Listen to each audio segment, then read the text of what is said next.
On this week's episode of the UK Flooring Podcast, I'm sharing a session I delivered at Momentum in December. It was called You Don't Need to Be Good at Numbers.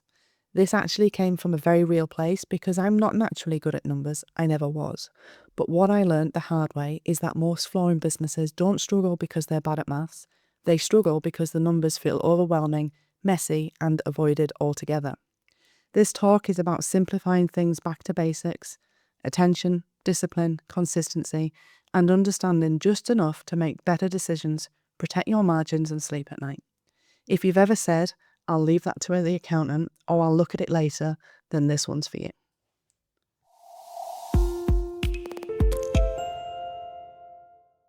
So, what we're going to do today, 40 minutes of maths. We're not really.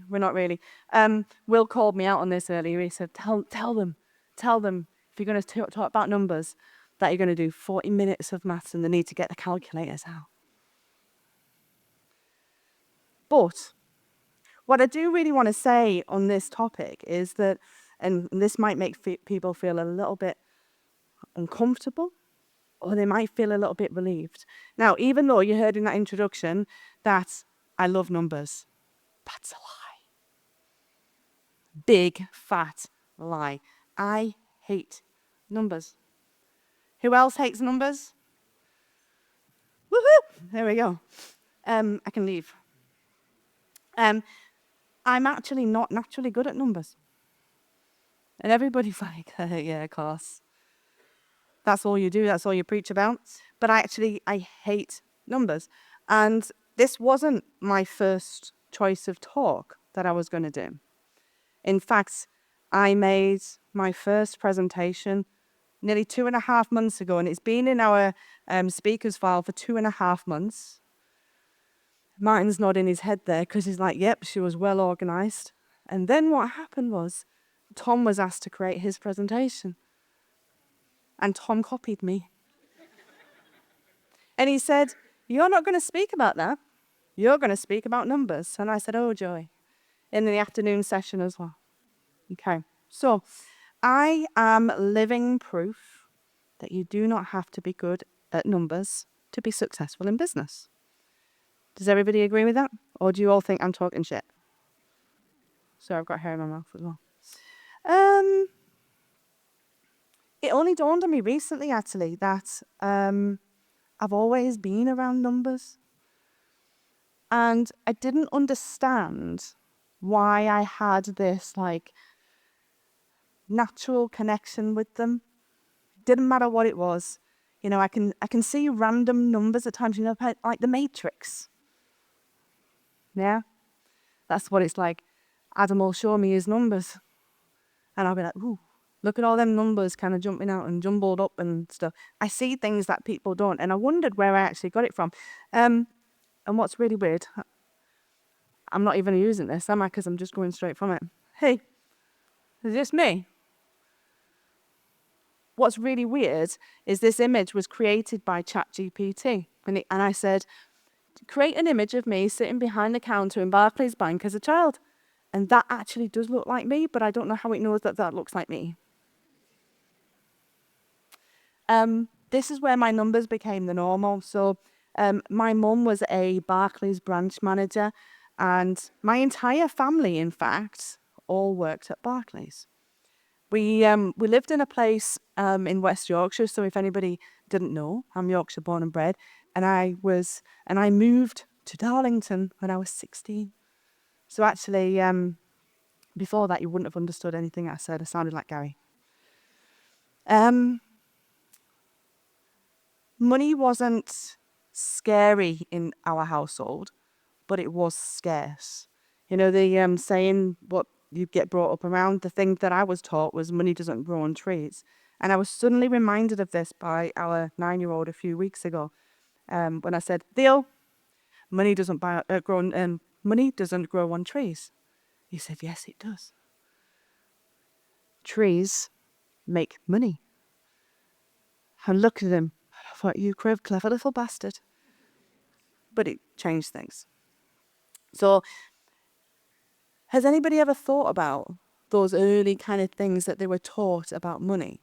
Who else was taught about money doesn't grow on trees? What are the things were we taught?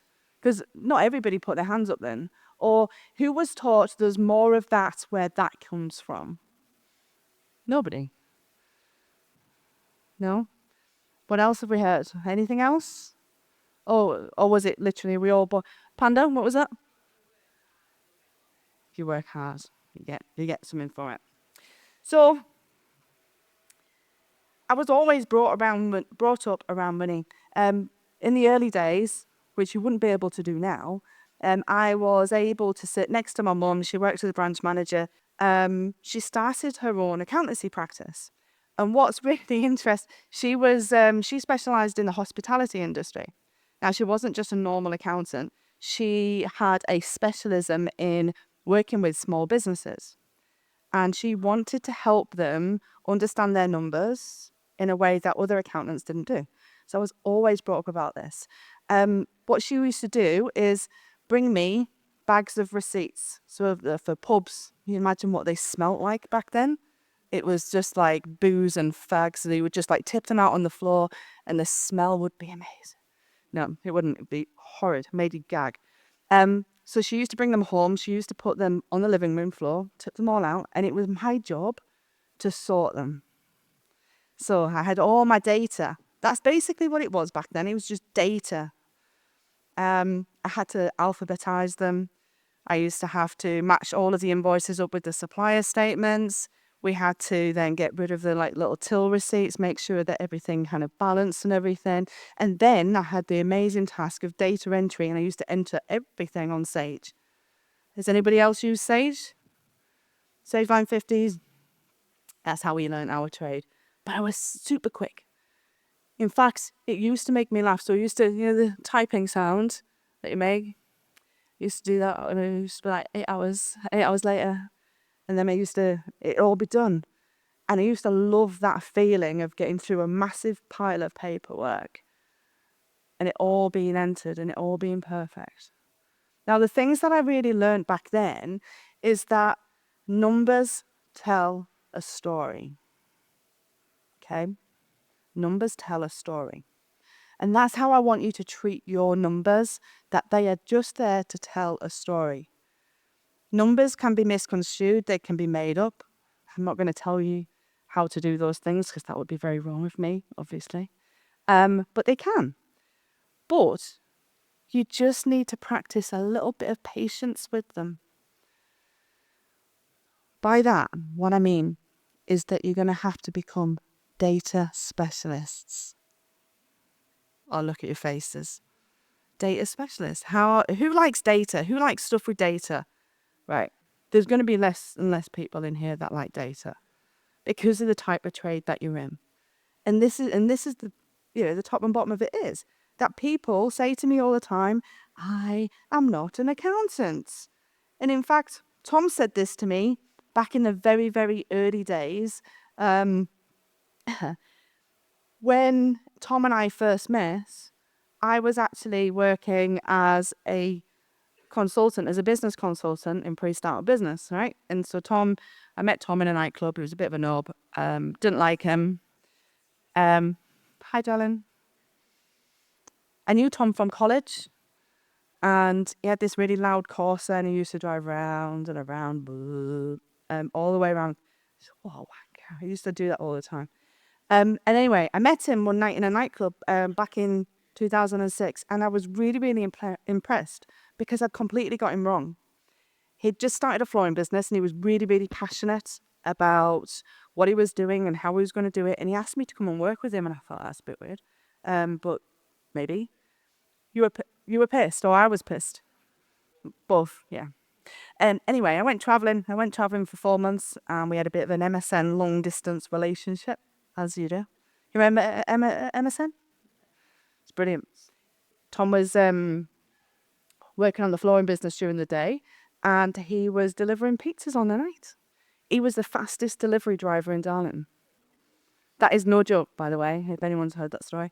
And what I really loved about him was that he had so many ideas, And he was really passionate about what he did, but he just didn't know how to get there. So, cut a long story short, a business was never meant to be mine, ended up being mine. And, 15 years later, that's where we ended up being. I looked after the numbers. Tom looked after the sales. And then we clashed sometimes in the middle, as you do.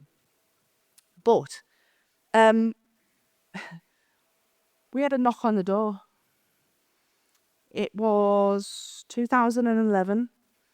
And guess who came knocking on the door? Oh, HMRC. Yes. Anyone else had HMRC knocking on the door?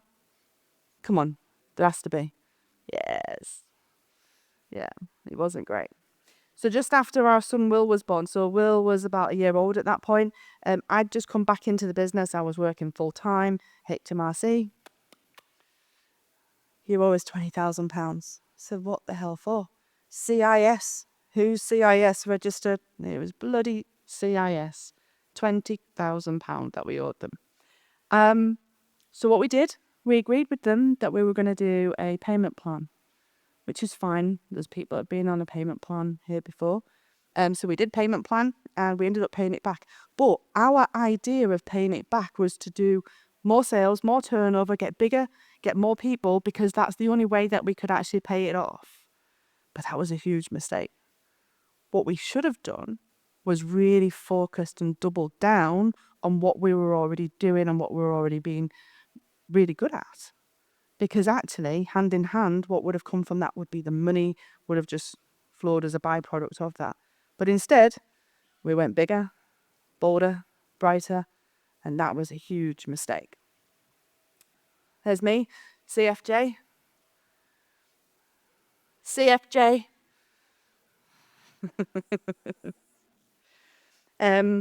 This was 2016. Tom decided that he was going to step away from the business and he made me MD. I was very privileged. Made me MD of the business and I ended up getting my face in the CFJ. And even from here, I was reading this article the other day that everything that we talked about in this article, which I can show you all later on, was all about training. It was always about fine-tuning your trades and doing the absolute best that you could within your business. It was about learning. It was about asking for help. It was about making sure that you were up to date on all of your training. Even with the installers we had there, they were consistently on training courses to get better and better and better. That's what it was about. So it feels a bit weird now that we've kind of come full circle on this now, and this is what we try and kind of impart our knowledge onto other people. But yeah, we did that. In 2018, we'd grown massively. We'd grown massively over the course of the few years. But the thing that let us down was that although our numbers had grown and grown and grown, our systems hadn't. We'd taken our eye off the ball. So in 2019, I made the decision to liquidate our business, which was horrendous because within a week of that happening, I was strutting into the job centre, which was by far, apart from singing lessons, the most embarrassing thing I've ever had to do. I am not joking you. The shame, the guilt, 10 minutes.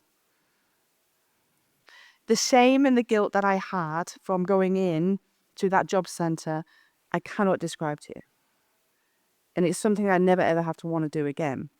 But what it did is it made us really super focus on what it was that what went wrong. There was 3 things. Back then, I said, oh, it was just bad luck. It was Brexit. You kind of come up with all these things.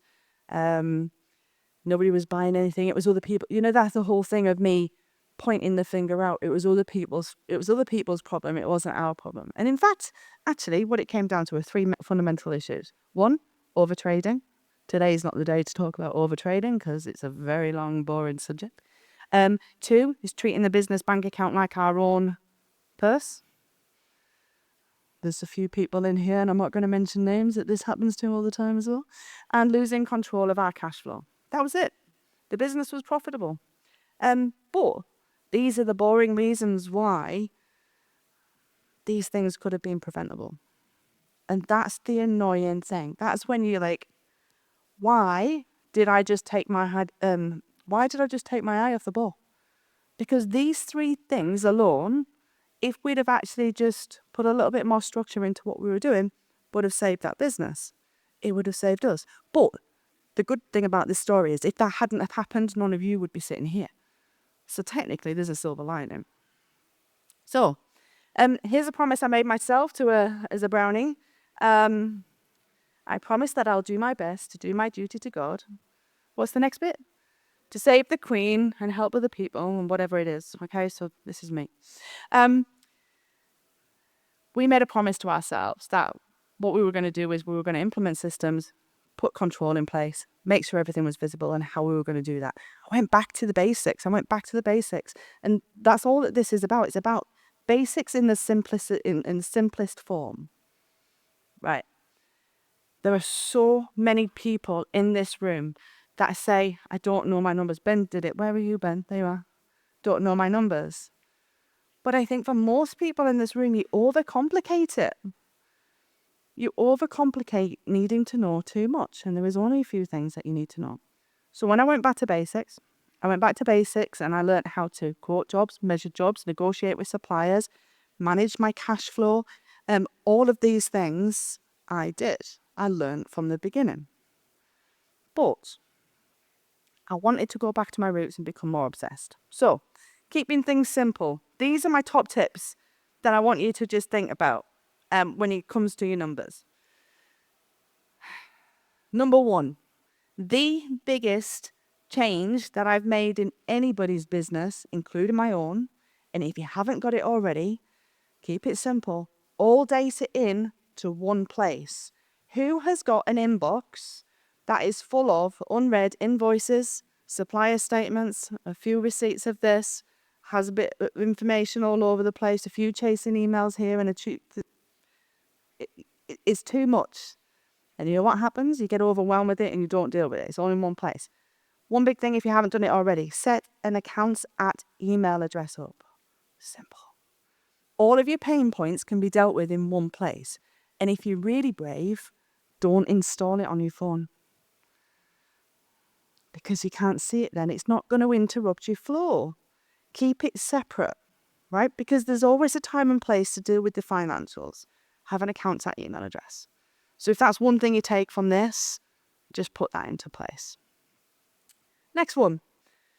Banking, savings pots. If you've been on Flow and Freedom, you'll know this. We always say that you should have different savings pots for different things. One which is you're going to have 2 or 3 bank accounts, basically. One which is your trading account, one which is basically a savings account for HMRC, and then you're going to have your float as well. But again, we're not going to go into that into too much detail today because there is not enough time to go through it. Choose one financial tool. Not a little bit of spreadsheet, not a little bit of QuickBooks, not a little QuickBooks, no. Who likes QuickBooks? Get out. Yeah, everybody knows I don't like QuickBooks. But choose one tool only. All right, don't mix and match and have a bit over here and a bit over there. Just deal with it all in one place. Keep it really simple. I know I've got 5 minutes. All right. Know your numbers. 4 numbers only. These are the only 4 numbers you need to know in your business. Forget about the rest of it. Don't start talking about liquidity ratios and this and that and the other. Just know those ones. Because from those 4 numbers, there is so much you can tell about your business. And for those reps and ASMs in the room, these are the questions that you need to be understanding about your clients as well. Because these things matter. When you're pricing your goods and services and you're putting the numbers on the shelves, or you're telling your a new shop you're walking into, these are the margins that you can get with our products, you need to know what their margins are, right? You've got to work together on these. Next things you need to know are going to be reporting. There is one report, again, keep it really simple. One report only that I use. And this is the year-to-date, month-by-month view.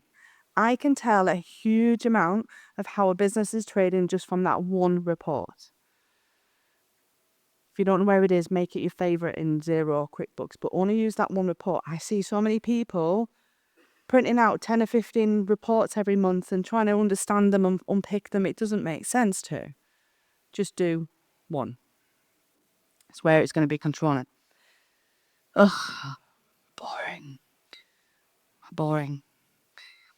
This is really important.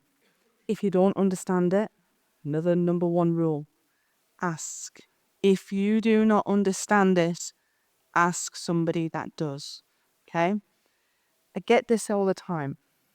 Sarah, I am not an accountant. Right? I'm not either, surprisingly.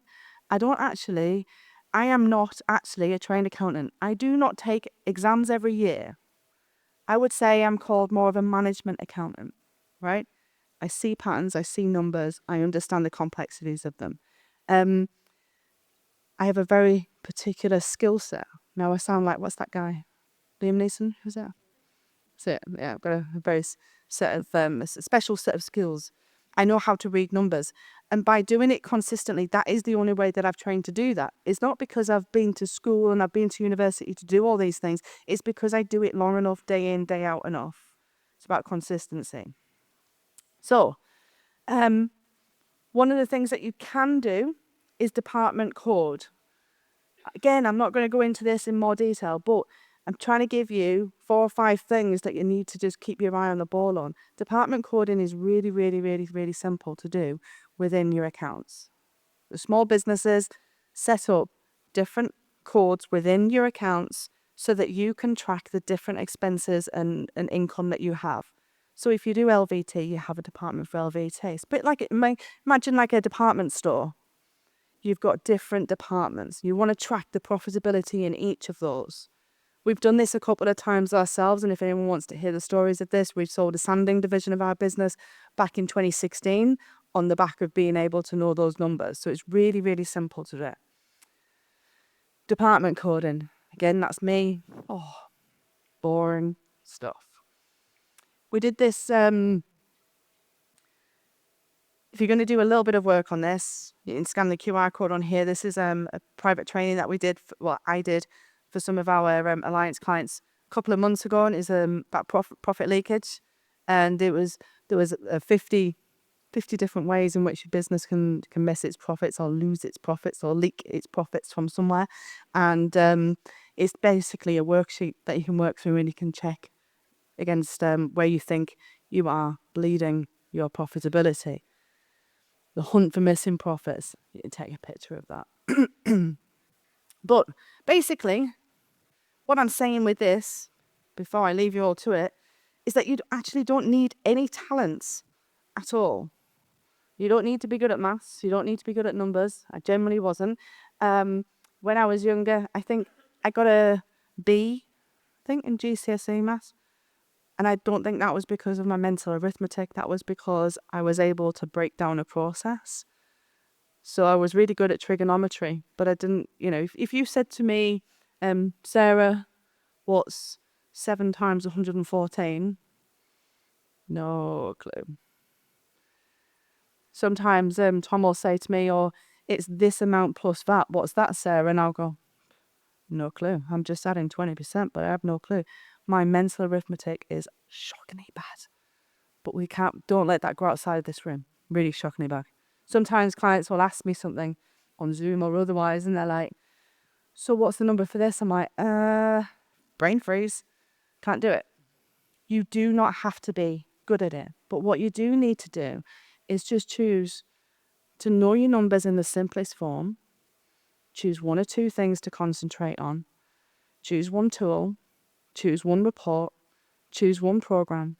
Choose 1 set of numbers. And then just build the habit up of consistency, and you'll get a little bit clearer on where you're at with your numbers. And you'll start seeing things and spotting things that you wouldn't have done before. All right? That's pretty much me over for the most boring talk of today. And whilst I feel like Britney Spears, My voice is starting to go a bit, but I think that's because I am so tired. That's me. There you go. Love it.